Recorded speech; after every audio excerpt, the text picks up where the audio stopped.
the other one, you bastard! Brought to you by Robotoyz. More information in a moment.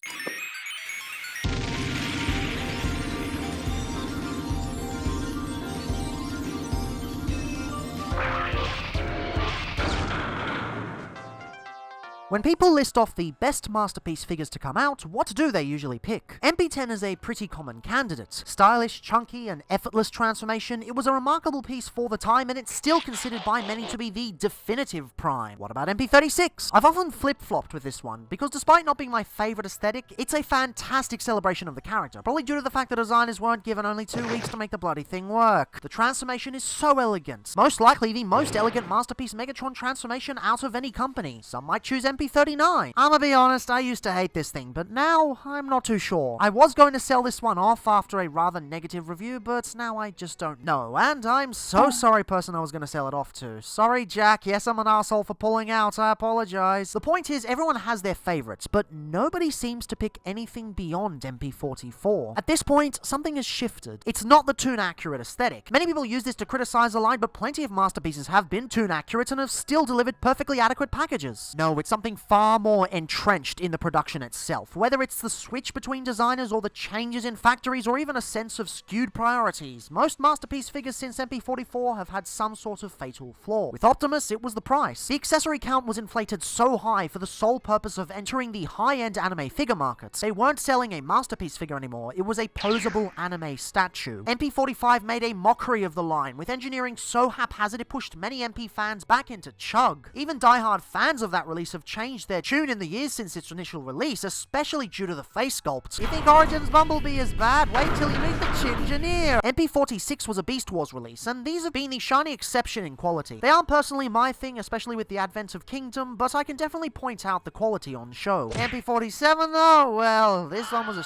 show. Takara claimed this breakage issue was due to the change in factories between China and Vietnam, and people have hypothesized this was either an effort to quell bootlegs or leakers. But the fact remains it was so bad KO companies actively tried to distance themselves from the original release. That happened. Shit's mental. MP-51 was definitely a step in the right direction, but of course they couldn't free themselves from the fatal flaws we'd seen prior. In an effort to mimic the female form, they ruined the chest proportions so badly it made Big Firebird Nicey look tasteful. And then we get to Starscream. This was my first official masterpiece in years. Well, kinda. I've been back collecting some of the older fellows and filling in some of the missing spots, but this was my first time since Corden that I properly jumped in on a pre-order. It looks like an even further step in the right direction than RC. A leap in engineering that finally reconciled toon accuracy with proper decent conversion, and they blew it. Of course they blew it. Masterpiece just ain't Masterpiece anymore. Greetings Cybertronians, I'm DrLockdown, and today's diagnosis pertains to Masterpiece MP-52 Starscream 2.0. Although honestly I think 3.0 is a better title, but whatever. He is what he is. One thing that definitely hasn't been consistent since MP-44 is vehicle mode stylization. B and Prime were both heavily cartoonified, for better or for worse. Then Hound comes in with his licensed arse, then it's back to toon for RC, and now with Starscream it's back to realism. Hell, TFWiki lists this as the first officially licensed Starscream alternate mode, which is weird because I distinctly remember designer Shoji Kawamori riding in an F-15 and stunning it for hours from the outside prior to designing MP-3. Only he'd done the same with a Freightliner when he tackled hybrid-style Convoy. Real shame. Anyway, in terms of masterpiece vehicle modes, this is actually alright. There are many things I will criticize this figure for, which we'll get to in due time, but fortunately the design here isn't that bad. For starters, the line work on this thing is absolutely stunning. I don't think it's super accurate to the original, as although I'm not a plane expert, I do have this special ability called looking at Google Images, and it doesn't quite line up. But as its own thing, they've done an incredibly good job on the whole. The center part especially, with so many crevices and such, man, this is cool. I really dig the vents they've added in here too. Sure, would have been cool to give him the same gunmetal the squares further back had, but it is definitely appreciated. Speaking of paint, it's surprisingly durable. It's not the most durable I've seen on the planet, easily beaten out by the likes of the Siege Lambo family, but aside from scraping in the joints, you're not going to get that much chipping overall. I'd say it's an inch below batch 2 MP-36 in durability, the one where they fixed the paint job. I would show you comparison shots, but here's sadly in storage for obvious reasons. The tamper-graft stripes look lush, with crisp clean outlines and a care to make sure they don't get in the way of any mechanical detail detail. The con symbols also look pretty neat. Personally, I wish they were a little more centered, but they're already far more centered than most of the cartoon shots, which had them around here, so yeah, could be worse. The cockpit is also lovely, pushing its lovely orange and awesome cockpit detail. Sadly, it's missing any minifigures to complement it, but hey, at least you've got some lovely paint on show. They also kept the golden disc, so he can employ Mega Simp in his army. Personally, I've always found this functionality kind of pointless, but given the licensing from Boeing, I doubt they would have allowed them to leave it out. Those licensing limitations probably made them change the way the missiles functioned, and I really dig these. Sorry for the quick spoiler, but these transform into the Null Rays later on, and my word, I wish more toys would do this. It's such a cool trick, and they even stay on during transformation using a similar mechanism to the older Masterpiece version. Hypothetically. We'll get to that. But moving back, you can also see they've allowed for posable thrusters, just like the real jet. I think this is pretty neat, albeit pointless in my eyes. But again, given the licensing, I imagine it was sorely necessary from a contractual perspective. And moving up slightly, you may notice that certain parts are slightly bigger than the other. This isn't a QC issue, although trust me, we'll get to those in less than a minute, but rather a replication of the jet itself. These parts are different sizes on the jet due to the mechanics. This is actually really cool. Except for the fact that the larger tip of the fin loves to break off. Enter QC issue number 1, poor construction on the fins. My copy already came out of the box like this, and I was half tempted to send it back for a replacement, until I heard how shoddy the QC was across the entire stock. At which point, I just gave up. I'm honestly scared to touch this bit, since one light tap and it would break off easily. And funny thing about that, a piece has already broken off. Or rather, it was never attached to begin with. Enter QC issue number 2, the pin wasn't properly punched. Sure, I could glue this back on, but that would risk locking up the joint and potentially ruining the transformation altogether. I don't feel comfortable with that, so I'll probably just deal with this frustrating parts forming piece. Yes, the QC is so bad, I'll take parts forming over fixing it. You know they up with this. But those are just the quality control issues. You may have the potential to receive a perfect release in every way. Mayhaps you'll be getting Thundercracker or Skywarp instead, where all of these issues are fixed. Well, that doesn't change the fact that the kibble gets in the way of the wing flaps. Come on, you were getting it right back on MP3. This is Masterpiece Seeker Design 101. Why you gotta do that? And why do the intakes at the front not peg in at all? These are so poorly thought out. The pegs on the front are basically non-existent, and it lets friction do all the work. And why do these panels never line up properly? Well, I know why, but let me tell you, it ain't a good reason. And why do the back wings not tab in anywhere? Why the hell do these rely on the flimsiest slots you could imagine? Christ, you're being outclassed by a third-party Legends figure. Hell, I'll go one step further. You're being outclassed by a $20 core class figure. Come on, man, get it together. So yes, this jet mode has issues, but I still think it's a damn fine one. The mechanical detail is still stunning, and it captures the likeness wonderfully. Looks even better when you get the stand involved, or at least it would if the stand was ratcheted. God damn it. Alas, Starscream is too heavy to remain in place on it. Still, this is a really nice stand. I bet it would work better on Chug figures, so don't be surprised if it shows up in future reviews. I kinda need something like this, ever since my old one broke. Curse you, Springer! How dare you do this to me? In terms of other accessories that apply to this mode, you get 2 thruster blast effects that don't peg in very well due to the assembly of the pins. Wow, talk about wasted opportunity. Then you've got Megatron, or rather a shrunken down War for P-38 that's supposed to represent Megatron, just like previous Starscreams. I'll admit this thing is painted quite well, even if it probably should have been silver instead of gunmetal, but Jesus, this thing is flimsy. Maybe it's because I'm so used to the Kubian Bao bootleg of MP-11 where they decided to make theirs in die-cast, but I'm seriously worried I'm gonna break the damn thing. Still, it manages to peg onto the undercarriage pretty solidly. Speaking of, yeah, it's not a great undercarriage, but honestly, who cares? Every jet former on the planet has an undercarriage, and when the designers try to avoid such, it doesn't really turn out that well. Now, he does have a bunch of other accessories, but those mainly apply to the robot mode, so we'll discuss those in time. For now, this is a decent mode. It sadly lacks the solidity of some older masterpieces, but you can tell they prioritized aesthetics over solidity. It would have been nice to have both, but this at least looks like a Masterpiece alternate mode, unlike some previous examples we've seen lately. Lately on this channel, that is, not lately in the Masterpiece line. Unfortunately, most of this figure's issues don't pertain to this mode. We've got the good then we've got the rest of the figure. But first, we've got another mode to cover. As advertised, you can partake in your very own Gerwalk homage. Bandai, go suck a fat one. Or rather not, because this isn't a mode. This is something people do with every jet former for fun over the course of 2 minutes, and then never think about it again. I don't think this was properly engineered into the design. I reckon it was something the marketing team cooked up based on careful research of Transformers forums. Here's the thing, every Transformers jet mode on the planet can do a Gerwalk. It's not a feature, it's just a coincidence. No one is buying this version for this mode specifically, Japanese or Western. It exists, but I doubt anyone really cares. And a quick side note, you may be wondering why I have the Gerwalk mode standing on the nose cone. Well, that's one simple reason. The knee ratchets just aren't strong enough to hold the thing into place. Like, Jesus, this just writes itself. If it's not gonna work, why even bother engineering it in there in the first place? And I guess that's a little sneak peek of what's to come in the robot mode. Oh, joy. Okay, now that that's out of the way, let's move on. Well, aside from the sizes. Can't believe I forgot about that. Apologies, let me just ham-fist it into the script. Anyway, I've been skirting around the main issues for far too long. Let's do this. It's time to get on to the main event. In a second, because first we have to discuss today's sponsor. This video is brought to you by Robotoyz. Robotoyz covers all the bases of Transformers collecting. Mainline, selects, masterpiece, third party, you name it. If you haven't already, make sure to use the code DrLock 10% off for a special percentage off a single order. Can you guess what that percentage is? It's a pretty hefty secret. Okay, sponsorship over. Let's get on with it. This transformation is flat out a bad one. It's far from the worst I've ever seen on this channel. There are way worse that I've covered in the grand scheme of things. But it's bad. Simply put, it's another overcomplicated transformation. The steps they have on show here aren't really accomplishing much. There's so many superfluous pieces of engineering that could just be accomplished with much simpler methods. They've got 5 steps when they could do things in 1 step, and so on and so forth, and it just makes the whole thing seem overcomplicated. It's that simple, which is ironic because the toy itself is anything but. Before we do anything, you just want to bring in the landing gear so that it's easy to transform everything. Well, I say easier, but really you just kind of need to. And notice how it's 1 step to do that, then you fold that in, then you fold that in, then you fold that in. That right there should clue you into how many steps they put in everything, just to make everything seem cleaner when it doesn't need to be. These parts become the bottom of the feet, parts that you would never notice. And they put in all of those steps to make sure it's oh so clean. Who gives a shit?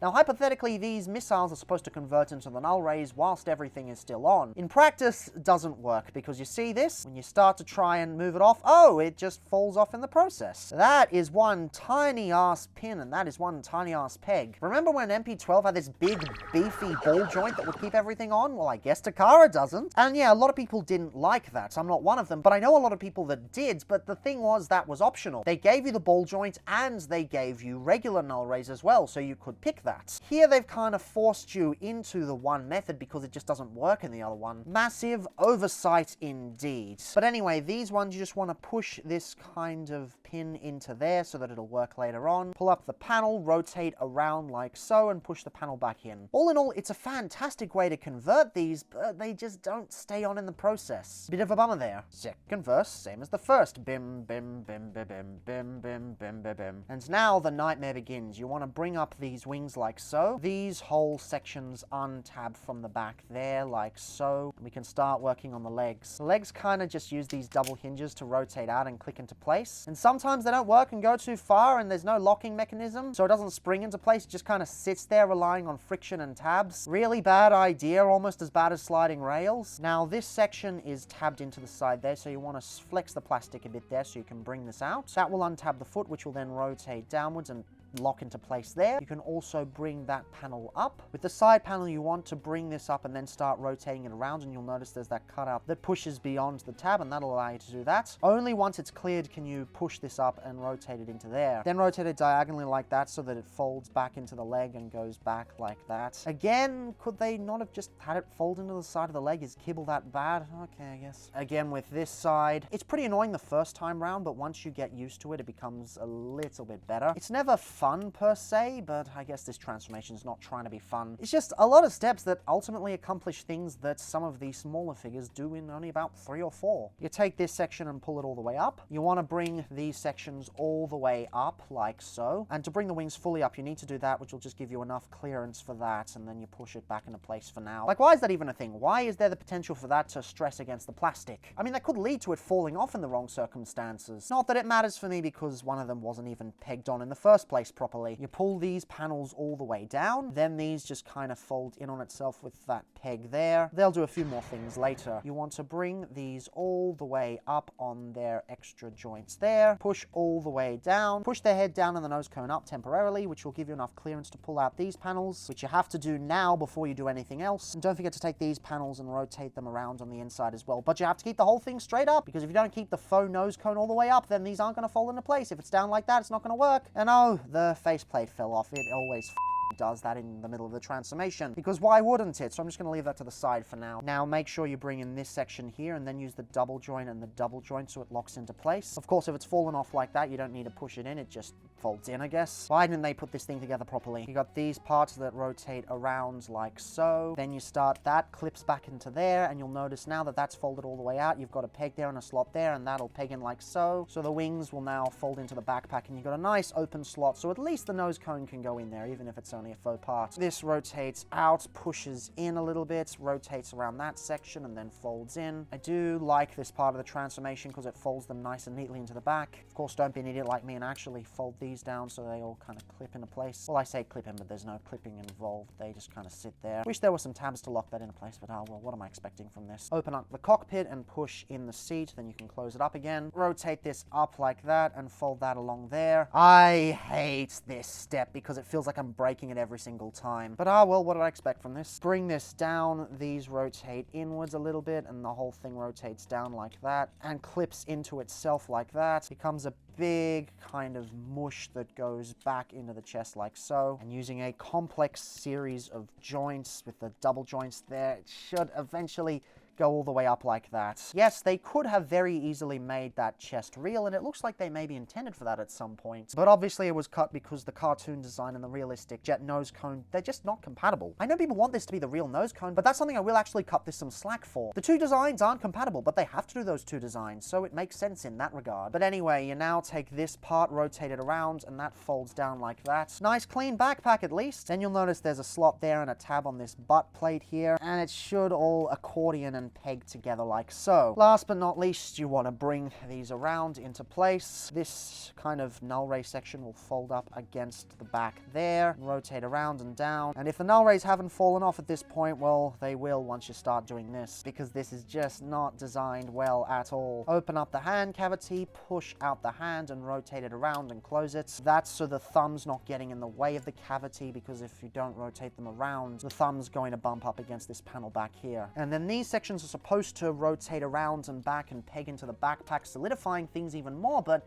newsflash, they don't do that. They just kind of loosely wobble around and don't do a great job. It's a show. They'll never look great, they'll always just look kind of mediocre, so don't expect them to ever be that good. And last but not least, rotate their head around, and oh, at that point you've noticed that the head's fallen off. So the face sculpt plugs back in like so, and oh, it's not going in properly because sometimes it does that. Come on, get in there, you bastard. Why do you have to do this to me? It's not nice. So yeah, refuses to stay in. Fantastic. Oh, and I guess the null rays peg back on as per normal, because what's Starscream without his null rays? Well, he can still be Starscream without his null rays, but this is G1, so it has to be. And we're done. 15 minutes later on my part. I don't know how much longer it's going to be on the actual video. Probably cut down the size, but it's not a fun transformation. And I guess not every masterpiece transformation has to be fun, because the aesthetic is one of the most important parts in many people's eyes. But it should at least be tolerable. The point of masterpiece is display options, and what's the point if the other options are just too much of a hassle to go through? And don't tell me it's impossible to have a tolerable or even a good transformation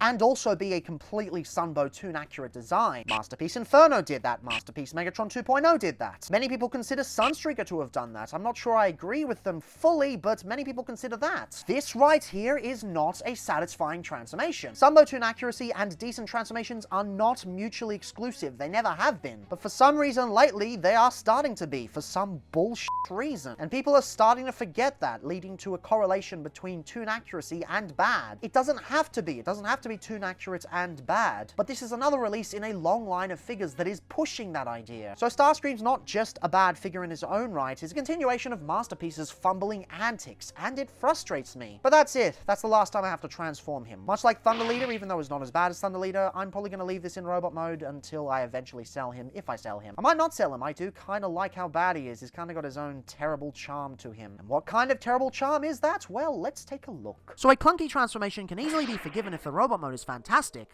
right? Well, honestly, this is a weird one. It's definitely not good, don't get me wrong, but there are things here that are truly fantastic. There are elements here that demolish the handling of those same elements on earlier releases. The problem is the priorities are all skewed. What they've made good doesn't work when there's no solid core to attach itself to. But first, let me address the elephant in the room. Yes, the chest is fake, and that's okay. I realize these days faux parts are becoming quite the controversial topic. It's getting to the point where a vocal minority is actively arguing that parts forming is a better sacrifice than faux parts, and sorry, I just can't agree. What is this figure trying to do? It's attempting to have a realistic alternate mode and a tune-accurate robot mode. The two of these do not have compatible nose cones, so the use of a faux part makes sense. Often people throw accuracy into reasons why modern Masterpiece sucks, but that's not really striking at the core of the problem. Masterpiece is designed for a Japanese audience, and that audience specifically wants hypertune accuracy. As such, it's not really fair to criticize that decision. Besides, it's kind of stupid to do that, then 2 seconds later praise mainline when they incorporate tune accuracy. Am I the only one who finds this ridiculous? Is it just me? Either way, to examine what this toy does wrong, we're going to have to take things at face value. First, what does this toy do good? Well, for starters, most of the paint is done remarkably well. Again, it's damn durable, which is a step up for Masterpiece recently. Again, I would have preferred something as tough as the seed swipe mold, but hey, it works. Mostly. Proportionally, this is a spitting image of the cartoon model. If you're not a fan of that and want something more realistic, sorry mate, not gonna happen here. In terms of what it's trying to do, it knocks it out of the park. Mostly. The way the backpack cleans up is mesmerizing. I've never been one to complain about backpack kibble personally, with a few exceptions. And I'm not sure if this was worth such a wonky transformation to get here, but it does some really awesome stuff. I'd love to see another Starscream incorporate the back fin transformation like this someday. It's probably the best I've seen handled on a Starscream figure before. Mostly. And can I draw special attention to the shoulders? I feel this isn't something spoken about enough. The joints here are super expressive, to the point where I want this style to be incorporated into all future Masterpiece releases. This is the articulation I want to see. Toon designs aren't the most expressive on their own, and as such they require a hefty amount of posing to get them to work. The rest of the articulation seems to work as well. You've got pretty much all you could ask for, especially with these shoulders. It pretty much covers all the basics. Also, allow me to draw out this segment so I have enough time to go through the list. This is a filler sentence. My apologies. So, great posing, right? Well, quick question. Just a short one, won't take too long. Where the f*** is the waist swivel? No, don't give me that shit where he doesn't need one. Yes, I'm aware Hashtag have always had problems adding waist swivels to Seekers, but this is 2021, and this is a figure free from budget limitations. It's one thing to omit one from the Earthrise version. It's another thing entirely to not bother with a Masterpiece in the 2020s. And to make no mistake, this isn't a budgetary or an engineering constraint. This isn't like the Earthrise version where you can see they might have been able to fit one in there. With MP-52, you can tell it wasn't on the table from day one. Examining the engineering, you quickly realize they had no plans to include it at all. And when you're dealing with a faux chest anyway, this is flat out unacceptable. But hey, he's got an ab crunch at least. That's cool, right? Even made the butt kibble move with it. Nice gimmick, hey? Except it's rendered useless without the waist. It might as well just be regular hip joints at that point. It's like putting the ab crunch below the waist swivel, only worse. Yes, he has a lot of joints, but without that key point, none of them offer any personality. And I swear to God, if I see one person say, Well, it didn't turn his waist in the cartoon, I'ma punch a brick wall so hard it will have to go to hospital. No, I'm not just going off Bobby Skullface's recounts. I've seen a bunch of people say this. No! Stop it. Is also missing so much wing articulation. Yes, they rotate back, but there's no upward motion to complement that. Again, on a $50 Voyager, I'd understand, but on a $350 Masterpiece, just why? Even the Siege version was able to do it. It's not like the precedent hasn't been set or anything. Is it because of these stupid fins here? Was it not possible with the way this was designed? Couldn't you just plonk them on the legs like a normal Seeker design? You were willing to sacrifice the kibble on MP-45. What's stopping you here? Yes, the previous Masterpiece figures didn't have that functionality, but this doesn't feel like a large enough leap between releases. It's been just shy of a decade since MP11. Come on, Takara. Then you get to the head, which just looks off. The helmet is on the money, but the face sculpt is awfully bloated. You take a look at any shot in the cartoon, and even through the bonkers animation errors, you can see that the chin structure is far thinner, the face is far flatter. I'm not one to complain about lack of accuracy, but one, this figure is trying to do so and failing, and two, even in a vacuum, the face just looks bad. I'ma say it looks like a fan's toy's head sculpt. It's that kind of bad. And surrounding it, you get to the shoulder spikes, and these are flimsy as like Christ, who thought this was a good idea? It's even worse than the jet mode now that it's barely held on with the backpack joints. Oh, and by the way, it's die-cast. How do I know this? paint chipping. Yes, the one part of the robot they absolutely had to avoid chipping on, it chips. Speaking of, there are 3 sections of diecast on the body: the spikes, the waist, and the pectorals, all painted red, all with paint chipping. Notice where he doesn't have any diecast? The legs. As a result, this guy feels ridiculously light. I'm not saying the figure has to have diecast, but for the price it really should be delivering on the goods. Not that diecast would have helped with these shoddy joints though. Enter QC issue number 3, wobbly foot joints. The left foot now holds the entire stability of the figure because this ain't doing shit. This one's actually quite the common QC issue, bordering on a build quality one. See, a QC issue only affects certain copies, whereas a build quality issue affects all of them. Thing is, the QC on these things is so bad it might as well be considered build quality. I've heard reports of people having to use modeling putty to reassemble joints because they weren't molded in properly. In what world is that acceptable in any toy line? Tell me. Go on! Then there are the plain old amateurish sections, like hollow knees. Hollowness on a chug toy? No problem. Hollowness on a masterpiece. What the hell are you cutting the budget from? It's a $350 figure! Plus, it's from the front, so it looks bad from every angle. And why do the fists look so wonky? I appreciate them being pinned, and when extended they look okay, but why the f do they look like crumpled sausages when in clenched form? And why isn't the thumb ball jointed? At that point, why even bother with articulated fingers to begin with? And why the hell did they mold in rocket launchers into the backs of the wings? Aside from being fiddly and hard to access, and also aside from being painted really sloppily, why put in the effort here when they clearly haven't refined the rest of the figure? When I first received this figure, I really tried to like it. There were a few truly solid things about it, but when you pile up the issues, you quickly lose any and all enjoyment. Especially in the robot mode. Not even the accessories save it. You've got 3 new blast effects, all of which are compatible with the null rays and the Megatron gun, but only one of them looks any good. The other 2 just look goofy. Plus, you only get 1 of each, so you can't have uniform blast effects on both null rays. Guess you just gotta buy multiple Seekers for that. You! Oh, and no, the thruster ones aren't compatible either. Furthermore, you know how people always complain about awful clear plastic in mainline? Well, whilst I've never agreed with such arguments, allow me to introduce you to something far worse. Plastic that's so brittle, it crumples to pieces out of the box. This is an expensive as collector's item. This isn't acceptable. It flat out isn't. Then you have a claw and a piece of cosmic rust. I guess it's kinda cool, but the claw only has 1 piece of articulation, meaning you can't really do much with it. You've also got a drill, which is okay, I suppose. And finally, you get 5 alternate faces, rounding the count up to 6 in total. These are all terrible. They're all bloated as and don't bring across his conniving personality at all. QC issue number, I don't give a The face fell apart. The face fell apart. Ah! Also, his chest opens up to reveal the missiles, just like the Nope, just like the Robot Master's toy. Also, I think he did it in the cartoon. Nice addition. Would have been great if these actually tabbed in. Enter QC issue number, I've lost count. Loose chest flap. Far less egregious than the other QC examples, but still unacceptable on a toy this expensive. Also, one of the hip rats just doesn't work. Great job, Takara. Fantastic job. But yes, they deliver on the quantity of accessories, but not in the quality of them. And even then, it's hard enough to justify the same price as an hour with a prostitute. Maybe it would have been better with a Coronation set, though. I mean, it would have been a pretty good deal with what you're paying for, right? Well, about that. Remember the quick gag I did with my MP Starsaber review? That was only half joking. Every Japanese release of Starscream, Thundercracker, and Skywarp comes with a form for you to fill out. Upon buying all 3 and providing proof of purchase for all 3, as well as providing a Japanese residential address, you will receive the Coronation set. They're advertising this as a quote-unquote fun free bonus, but in actuality, it's basically pulling a Persona Dancing collection. You want the remaster of Dancing All Night? You gotta buy both new games in a bundle. This is essentially the same concept. You have to spend over $1,000 and be in Japan just to have access to this. If you're a Westerner like myself, tough shit, you're out of luck. You get nothing. You lose.